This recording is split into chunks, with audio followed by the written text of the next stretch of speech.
আমি একটু জিরে ফোড়ন দিয়ে দিচ্ছি। এবার পেঁয়াজ ফোড়ন দিয়ে দিচ্ছি।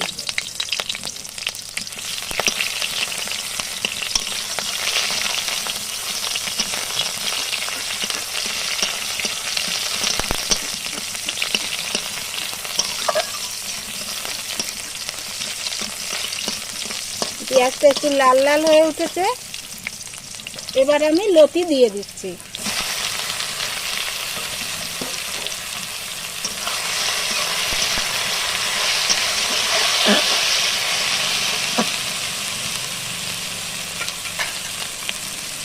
এবার আমি লতিতে লবণ দিয়ে দিচ্ছি, হলুদ দিয়ে দিচ্ছি পরিমাণ মতো।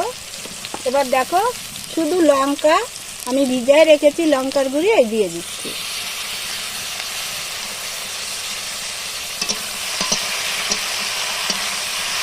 চিংড়ি মাছটাও আমি আগে ভেজে